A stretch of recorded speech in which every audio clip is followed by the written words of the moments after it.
Let's go.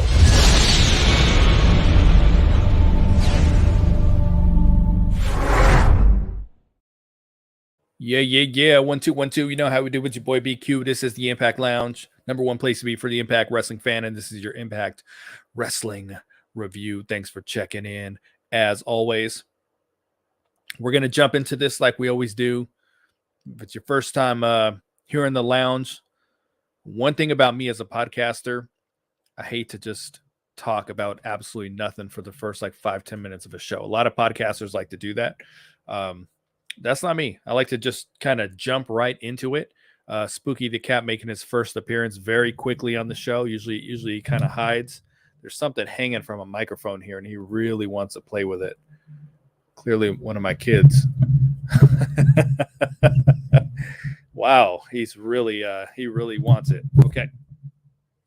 Excuse all that noise, all the booming and all that shit. Okay. So as I was saying, that was real professional, right? It's a problem with streaming live sometimes. I like to jump right into it. I like to get right into the show, and let's do that. Let's get into that. So they had a big announcement that they teased on the press pass, the one that I always like to point out I'm not invited to. And they said that Bound for Glory is going to be in Chicago this year, along with a couple other tapings. Now, I'm an Illinois resident. I'm moving out to Vegas before Bound for Glory, though. I can catch one of the tapings. I actually don't live in the Chicago area. I'm about 4 hours south, but it's not a difficult drive for me. But I've also promised myself I won't go to a taping until I have confirmation that they are not still playing We Own the Night between every match. You know my love and hate, not a love-hate relationship, just a hate relationship with that song. And if it's playing between every match like it had been, I won't go. Maybe that's petty, maybe that's small potatoes, but it's my life, right? Do what I want. But Chicago's an awesome, awesome wrestling town, awesome town in general. I went to the Bound for Glory that was there several years ago. God, I want to say, what was it, about 2018, 2019, something like that. I don't remember the exact year. Really good show, great crowd. Probably a good 2,500 people in the crowd, I would say. I bring this one up every so often because the Impact faithful, if you will, like to say there was 5,000 people there, which there weren't. I promise you. And I know that because I've been to AEW Dark show that had 5,000 people there, and it was in an arena. So I know the difference. But I think it's a great location for it. They did the season pass where you can basically get into, get in all three. And that's why when you bring in good marketing people on board, which they seem to have done, I forgot the gentleman's name. Ideas like this pop up. This is the stuff I've been talking about since the very, very, very beginning. Just approaching things in a different way, and it's a very simple concept, but it's something a lot of people talk about online. They see a deal. They they want to take advantage of it. So I'm not sure yet what my attendance is going to be. I really haven't been to an Impact show in a really long time, probably since that Bound for Glory, actually. I don't think I've been to anything since. So we'll see. I may consider going when I move out to Vegas. Maybe I'll start attending when they come through there again. I don't really know. I don't know what I'm gonna do, but Chicago, great location for it. So yeah, I think a lot of Impact fans are excited about that because it's a good lively crowd, and even just in general, in the last like 6 months or so, the Impact crowds are finally getting livelier again, more energy. We had that period where you could hear a pin drop, and they're getting better and better and better. And maybe some of that is the post editing. I want to talk real quick Chelsea Green in the Royal Rumble because a lot of people are talking about this online. I did watch the Rumble. I usually watch Royal Rumble and Elimination Chamber every year, and that's like the extent of my WWE watching. Every time I get into these pay-per-views, I'm like, man, could I get back into WWE? Is this the moment? Y'all know how I am with commentary. And I thought Royal Rumble had the worst, most annoying commentary I have ever heard in my life. And a lot of the WWE fans seemed to really enjoy it, and they were very entertained by it. I mean, I was watching with my kids, and they were like, "Can you turn the volume down?" You know, I have my older kids are both teenagers. They're like, I can't listen to this anymore. I mean, I don't understand who would find them funny and entertaining, but if you do, like, more power to you. I'm not saying anything's wrong with you. Like, more power to you. I wish I could have just watched it and enjoyed it. But they just weren't funny to me at all. But aside from that, the show was okay. Chelsea Green was one of the surprise entrants. My teenage son's a Chelsea guy. He really likes Chelsea Green. And when they announced her, he got pretty excited. And I actually got up to get a snack from the kitchen. And I wasn't gone but a few seconds. And I came back there. Chelsea's gone. And of course you get in the Impact groups. You know, look what you could have done in Impact. You know, you could have done this and this. You're just going to go there to be a jobber. Grass isn't always greener on the other side. Blah, blah, blah, blah. What have I always said about Chelsea Green? I did a podcast specifically about this topic once upon a time. Chelsea Green, as much as I liked her, as much as I enjoyed her in Impact, I enjoyed her as Laura Van Ness, every iteration of that character. I loved, the just the way that, the direction a Hot Mess ultimately went. Like, I've always liked Chelsea Green a lot. What have I always said about her? She wants to be in WWE. I talked about podcast interviews. Didn't matter if it was the first time around, second time around. You listen to Chelsea Green on a podcast, she is talking about Tough Enough. She is talking about the WWE. That is where she wanted to go. It's where she's always wanted to go. And it didn't matter if Impact was going to book her to be the damn world champion. She's going to beat Josh Alexander. Like, she wanted to wrestle in the WWE. She doesn't care if she's a jobber. I mean, I'm saying this, making the assumption, of course, but I think it's been made very clear she's wanted to wrestle there. She's wanted to work there. She's worked there once before. She didn't get an opportunity. And, she has this new Karen gimmick. That's the rumor, like a Karen style character that she's going to be debuting, and it fits the quick elimination and everything. So, that's where she wants to be, folks. That's what we just gotta understand. It wasn't about being Knockouts champion and being taken seriously. Like, she wants to be in the WWE. There's just some wrestlers, guys and girls, that is the goal. And it doesn't matter what they're doing there. That's just where they want to be. So we'll see what she ultimately does there. Probably not big things. I don't expect her to be a champion anytime soon. But that's where the girl wants to be. That's where she was working her entire life. I wish she was in Impact. But it was a booking for her, So I said back then, don't get too married to to Chelsea in Impact, because this is temporary. I've always known it was temporary, that she would, the exact words I said on a podcast is she will go back to WWE yesterday. And there's some people who, you get fired from a company and you have a chip on your shoulder. You hold that against them. You're like, I'm going to go out and prove myself. I'm going to go out and do things my way. There's some people who approach you like that. And there's some people who will go back tomorrow. They will go back yesterday. If they get fired and they get called back, they will go back. That's just what it is. So let's talk Impact. Let's talk this episode that we had on Thursday. I thought last week's episode was pretty good. This one was okay for me. I won't say I disliked it or anything. It was okay. And where I set the bar. What's the episode look like? How much do I got to listen to We Own the Night? There's a lot of We Own the Night on the episode. The lighting was very dark again. I always feel like we see them taking positive steps forward with the lighting sometimes, and then they go like right back to it, just this dark. The very beginning was panning the crowd, and it was just like you could just barely see the people. And if you just think of like back on the Pop TV days, I mean, you could see the people crystal clear. I know that they were sitting on their hands, but these people are not sitting on their hands. So let's see them. Let's see them get excited. So right away when I just saw how dark the episode was, and of course the theme song, it always seems that always turns me off a little bit.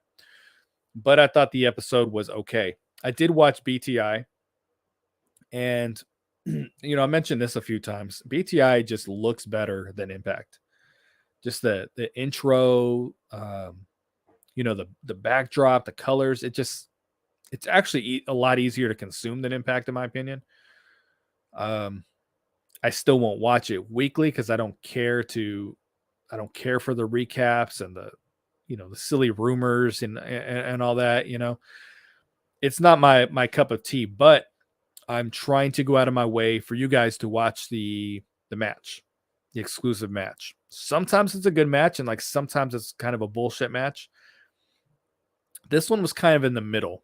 I say it was in the middle because right away when I see a Zicky Dice match, I'm kind of like, okay. If you guys listen to Wild on Taylor Wilde's podcast, I listened to this past episode. It had Zicky Dice on it. She usually interviews females. Every blue moon, there's like a male on her show. I said, you know what? I'm going to check this episode out. I have some interest in what makes Zicky Dice and his, independent promotion, maybe his time in NWA, the inspiration behind Zicky Dice and the gimmick. I'm gonna check this out. This was one of the worst podcasts I've ever heard in my life. It was I don't like my time wasted, whatever it is in life. I don't like my time wasted. And that's what I felt this was.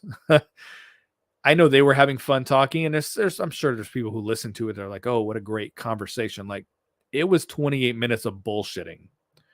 There was nothing about wrestling, about Impact, NWA, the career of Zicky Dice, his motivations, nothing.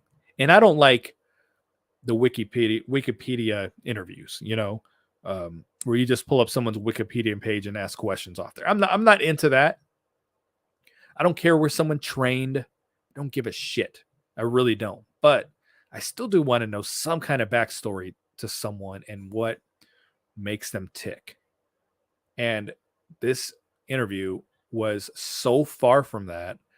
I realized it was almost over because I have like a 25-minute drive home from work. That's when I was listening to it. And I'm like, it's almost over. And I learned nothing. I felt like my time was so wasted listening to it. And I like Tyler Wilde as a podcaster a lot. I typically enjoy her interviews, but this was not it. This was not the one. It was just bullshitting. Seriously, it's like if me and TW got on here and we're like, hey, it's the cool factor, and him and I just talked for 30 minutes.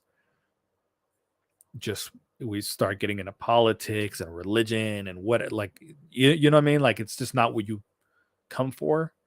And I didn't get anything out of it. So, but he had a pretty good match here with Carly Bravo. If you didn't catch Carly Bravo's promo that he put out on social media, I know it sounds really critical. It was better than the promos on Impact. It looked way better. Just like crystal clear, high definition, great promo.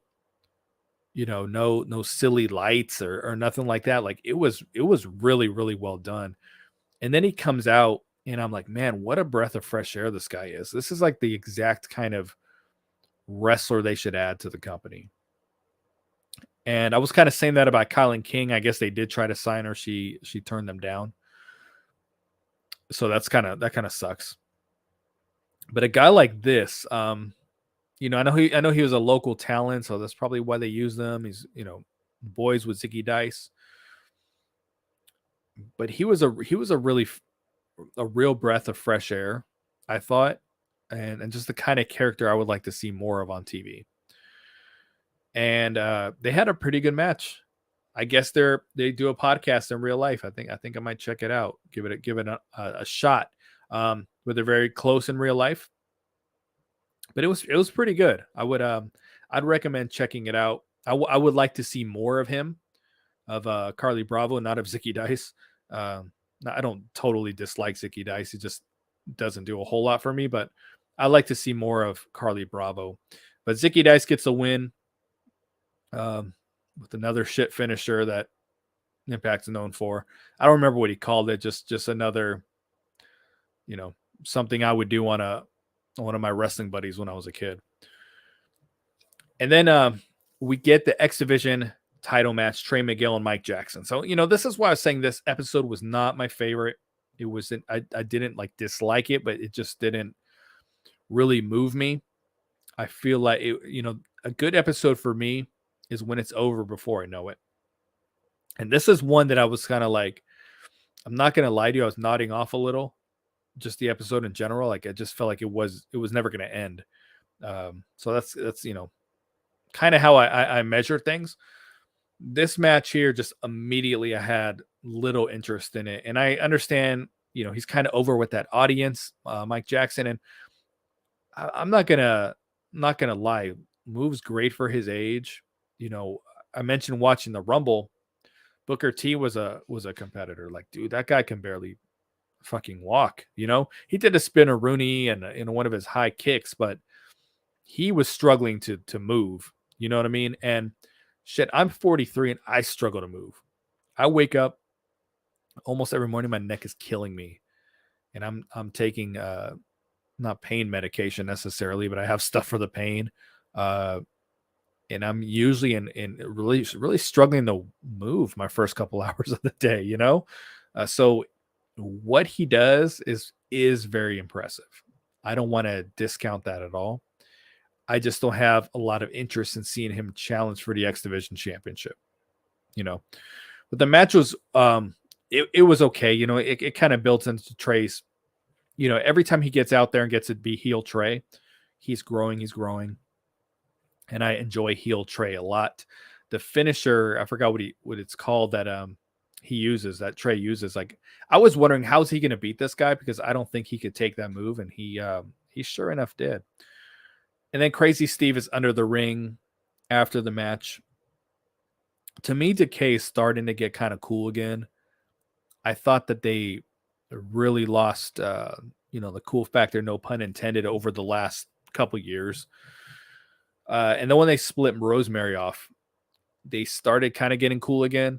I just didn't like the direction they were going. And they didn't beat anybody. And now they get out there. Black Taurus is like kicking some ass out there. They've won some matches, little bit of momentum. So the crowd's kind of behind him again. So we're probably getting, Crazy Steve, Trey Miguel in an episode of Impact here. And I would have some interest in that. I like Crazy Steve quite a bit. I've always liked Decay, and even this version of it, I just wanted them to win matches and not go out there and lose all the time. I just have a hard time getting behind guys who just don't win, We got after that, Josh Alexander was backstage with Gia. And I got to say about Gia too, she did color commentary on BTI. She did a really good job, and I didn't really like her when she initially joined the company. Not personally, because I don't know her personally, but as an on-screen talent, I didn't really care for her. And she's come, I've said this a lot over the last few weeks. She's really, really come a long way. And hearing her on commentary was interesting.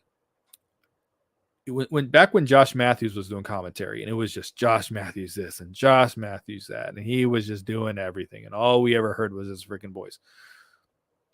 I was saying for the Impact Plus shows, the Twitch matches, I was like, why not try someone different in the booth? Why not freshen things up? And they just never really did. And hearing Gia instead of Raywall was just refreshing. It was different. It was very loose. I don't watch a whole lot of AEW Dark anymore, but one thing that was different about it was the commentary was just like really, really loose, very, very natural. And that's kind of what Gia added to it. So it wasn't bad. It wasn't bad at all. I thought she did a pretty good job. But backstage with Josh Alexander and Steve Macklin. So they're clearly setting them up. I think it's going to be for Rebellion. I can't imagine they're going to push it out to Slammiversary. And I do think Macklin will win. I hope he wins. I think him losing would be a huge mistake. Then we get the good hands, Jason Hotch and John Skyler versus Kushida, Kevin Knight. I've never heard of Kevin Knight before, just because I don't really watch Japanese wrestling at all.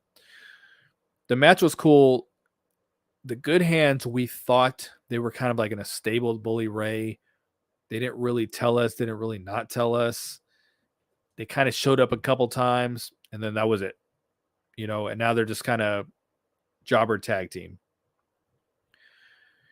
I'm not saying you got to push everybody, and obviously everybody can't win all the time. But Impact likes to bring in these like guys that they sign and just make them lose all the time. And there's some realism to that, because if you get, you have Jason Hotch, who has some talent, wins gut check. Like, you can't just come in and like skyrocket to the top. It's not really realistic. I know wrestling teaches us, oh, the new guy debuts and he's not supposed to lose. But you don't have to be undefeated, but like, you have to win something. Like, these are two guys. Jason Hotch, John Skyler's been around for a little while with Impact. What's his finisher? What's Jason Hotch's finisher? I didn't even know what Zicky Dice's finisher was until tonight. We have to see something from these guys to where we're not just looking at it. We're just like squash, jobber match. We're not going to expect them to win necessarily, but like, we got to see something.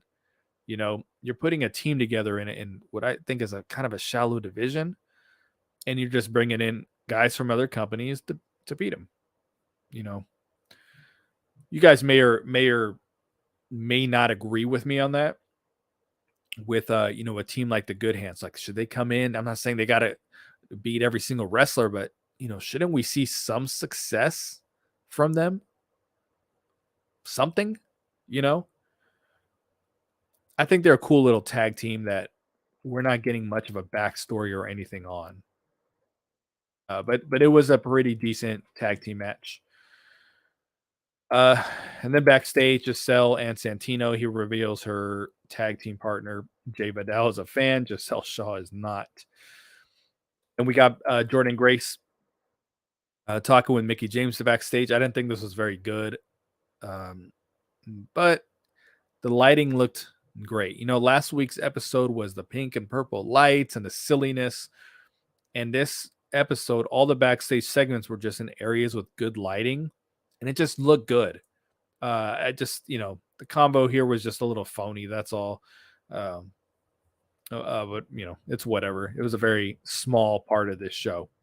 Then we got the another title on the line, which is Death Dolls versus Giselle Shaw and Tara, who is the mystery partner. I think the Death Dolls got a great song. By the way, I'm not a big fan of Trey Miguel's new song. He had one of the few theme songs I thought was really badass in Impact, and then they changed it, and I don't really like it. But Death Dolls have a good song. They have a good entrance. Like, they do the Death Dolls, and then they do the stomp, and the camera is supposed to shake. They did, well, actually, it's supposed to. They did it a couple times. I thought it looked really cool. Now they stopped doing it. I thought that looked good. I don't see why they would just stop doing that. At this point, don't even do the stomp if you're not going to shake the camera. But whatevs. Tara did not get into this match. And, I talk about all the time, I'm a Giselle fan. I think she's one of the better parts of the show. They're telling this kind of story that she don't get along with anybody. Is she ultimately going to find a tag team partner that she does get along with? I don't know. Is it leaning towards more of a singles run? I don't know, but I have interest in it. I'm sure at one point she's going to team with Jay, because they do the intergender stuff. I'm sure at some point he's going to wrestle by her side. But I like their act. Tara, it would have been more of a surprise, I think, if we had not seen her on screen a few times over the last couple of weeks. I don't know if she's in condition to wrestle or not. I know she's older. I don't know if she can wrestle. She can hit her finish. I would imagine she can't. If they didn't give her, maybe she's going to wrestle later on the tapings. We don't know. Maybe you guys know. I don't know. But they announced next week's card. I was like, okay, if Tara wrestles Giselle, then Tara can still kind of go. But the fact that they didn't have a match kind of told me like maybe she can't go anymore. Maybe this was just some silliness. I don't know. To pop the crowd, whatever. But it was cool to see her. And the match was okay. Of course, Giselle Shaw loses once again to the Death Dolls. And then Tara hits her with Widow's Peak after the match. Taylor Wilde then has a little backstage thing talking about Killer Kelly. I don't understand if she's supposed to be a heel babyface. I mean, she comes out like a babyface, but she cuts these like a heel, and Killer Kelly's like a babyface. So it's kind of weird. I don't understand it. But listening to that Taylor Wilde Zicky Dice interview that I was referring to, it gives you some backstory a little bit on Taylor's gimmick, because she's into the tarot cards and the astrological signs and your Sagittarius moon and all this. I don't want to say bullshit because my lady's into that stuff, but all that stuff. It gives a little more insight to that character, and I probably like it a little bit more than most do. But I just don't I just think she should be a heel. I don't understand why she's a babyface. When she wrestled Mickie James, like she did a half heel turn, so I don't understand why they don't just go all the way on this, because the fans are not going to boo Killer Kelly. She can go out there and punch a baby, and the fans are going to cheer for her. Backstage segment with David LaGreca and Santino Marella. Bully Ray walked up. I thought Bully Ray again just sounded good here, criticizing Santino, not putting him in a 6-shooter match. Which I like the concept of the 6-shooter match. The only thing I didn't like about it is just the same people in the main event. I really want, something fresh. But I like the concept of it. I like the graphic. I like the name. As I said last week, it brings me back to when TNA used to just try to do things a little bit different instead of like the cookie cutter stuff that they have been doing for the last couple of years in a lot of cases. So Santino Bully, there's clearly going to be some kind of story here. Bully Ray's probably not going to do a lot of wrestling, but there's going to be a lot of storyline stuff with him. And we'll see what it goes. But right now, I'm enjoying whatever Bully Ray does on TV, which I cannot believe I said that. And then interview with Gia Miller, Tasha Steelz. Tasha walks away, says this isn't working. She kind of teased on Twitter that she was leaving the company, but we know she signed an extension. We'll see what they do. They needed to split these two up, because it was getting a little bland. Like now Savannah Evans talks, and she didn't used to really talk at all. I said last week she's starting to like really come into her own a little bit, but she has to get that singles run a little bit. I'm not saying she should be Knockouts champion, but there's just such a shelf life in just being the muscle, and the muscle doesn't usually win matches. If you think of all like the bodyguards in wrestling, like they don't win.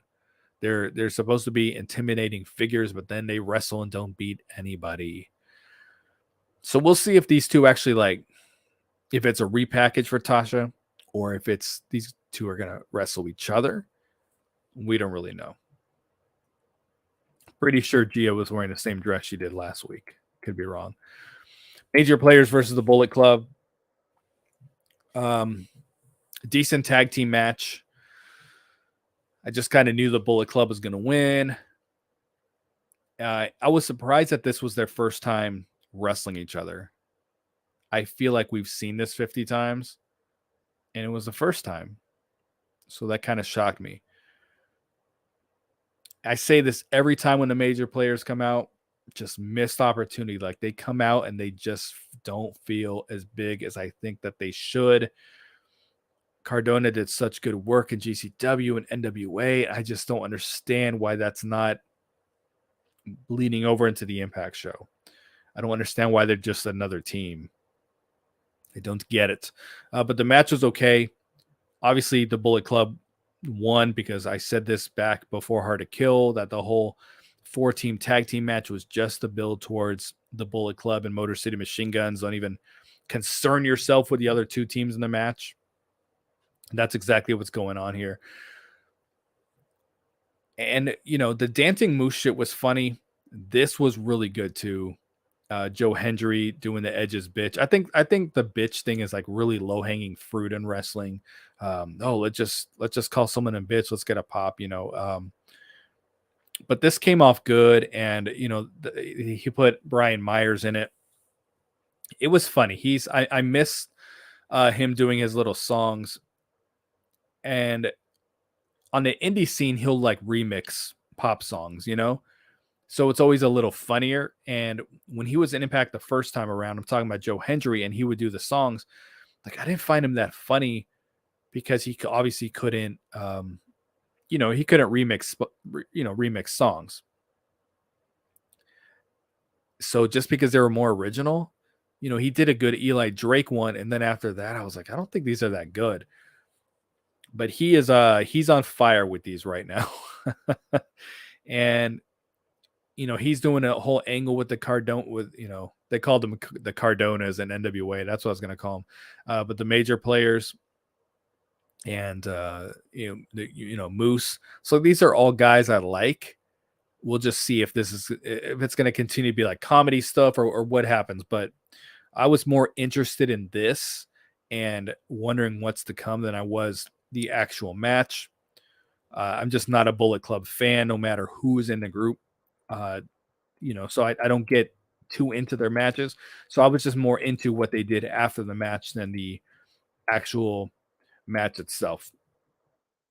Joe Hendry is he's really killing it right now, and we know that Moose always delivers. So I just think we have some good television coming up. Then we got Jonathan Gresham and Sheldon Jean, who got the same intro that Jonathan Gresham did, basically from David Penzer. It was kind of a squash match. I don't know if they know what they're doing with Jonathan Gresham right now because he's had a couple of these type of matches. I guess Sheldon Jean's actually signed to the company. I thought he looked pretty good. I have interest in seeing what he does. I think Sheldon Jean and obviously he's an addition to the company. And I really think Carly Bravo they should add. I think they're very fresh and different than what's on the roster right now. So I think he just won with a knee to the back of Sheldon Jean's head at the end. I don't understand these Impact finishers. I really don't. When they signed Giselle Shaw, I was on here like, yo, wait till you see Giselle Shaw's finisher. Like it's one of the sickest finishers in wrestling. And she wins with a knee to the freaking back of the head. I'm like, and now he's doing it. I mean, it's the new DDT for this company. I just want some cool finishers. Trey, I'm looking back in the matches here. I'm like, did we get like any just like cool finishers here? Really didn't, man. Really didn't. And then we got the 6-shooter match finally. Moose versus Sammy Callahan versus Eddie Edwards versus Rich Swann versus Rhino versus Chris Sabin. They did a good job with this. This was an elimination match. If you remember years ago, that match that Tessa Blanchard won where she beat Brian Cage, Rich Swann was the actual star in that match, and that's where he was organically getting over before he got hurt. And instead of giving him an opportunity to kind of organically get over again, they try to just pick up where they left off, and then he won the world title, and people that it was kind of a fart in church. So this is Rich Swann's opportunity finally, like 2 years later, to be in the main event again. I think the winner of this match was very clear. I think it was very obvious because Impact likes to foreshadow or forecast, I should say, matches and world title matches, and that's why once upon a time I was like, why is Josh working a program with half the roster?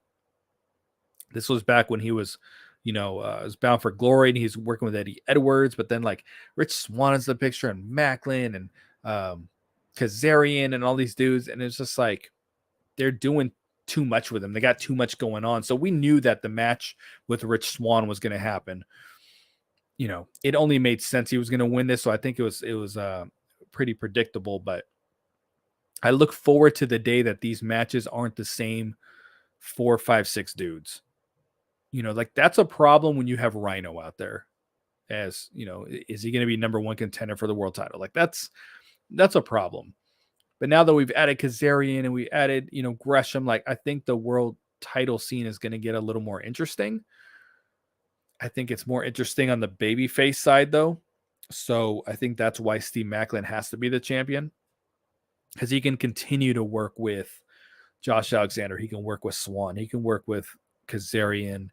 I don't know if Sammy's a babyface or heel, what's going on there, but there's just more than the heel side where this kind of just Eddie Edwards, and he's not really very entertaining at the moment. I think I said it's a hard to kill you. His hair looks ridiculous. It really does, but they did a good job here. Obviously, Rhino was going to be the first elimination here. I mean, come on. I was surprised he lasted as long as he did in this match. But Rich Swann ultimately wins this thing. I'm really happy about that. He's not going to beat Josh Alexander. He's not going to be world champion, but I'm really excited to see him in that high profile match, because he can't have a bad match. It's impossible for Rich Swann to have a bad match. So I'm very excited for that.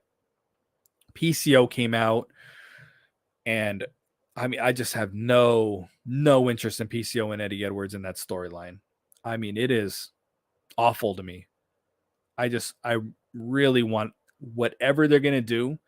It's probably going to be some kind of street fight. Like, I just want it to be over and then move on to something different. I mean, that storyline is driving me absolutely crazy. I hated it during the Honor No More stuff, and I hate it now.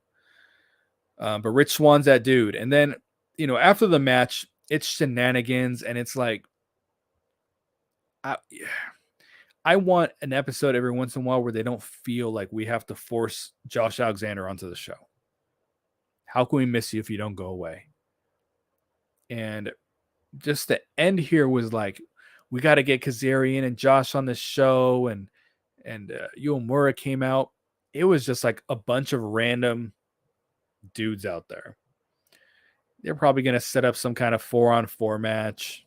We'll see if that's what they did, but it just, the end came off really random to me. It came off very unnecessary. But I feel like they're going to try to do some design versus Swan, Kazarian, Josh, and we'll see. Eddie was out there too, so I don't know. It's Impact. They're going to do something like that. The last thing I want to say, I've been pointing this out for years. The way some Impact feels about a wrestler as a main event talent when they are in the final match, and if they are the last person you see on screen or not. Like, they didn't go off the air with Rich Swann as number 1 contender. They went off the air with, we got to get Josh and Kazarian out there. I first started pointing it out when Eli Drake was the champion. They didn't go off the air one time with him holding that belt. Not once when he was the champion.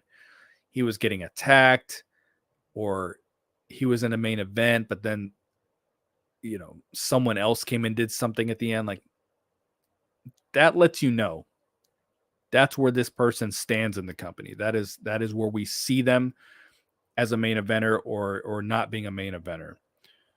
And they did not go off the air with Rich Swann, which I'm sure they value Rich Swann quite a bit. I would be devastated if he left the company. Trust me.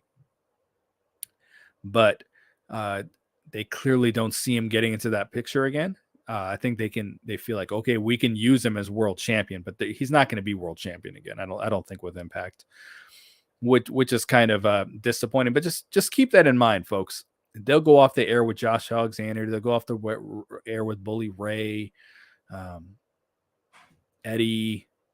There's certain guys they will, and there's certain guys they just flat out won't.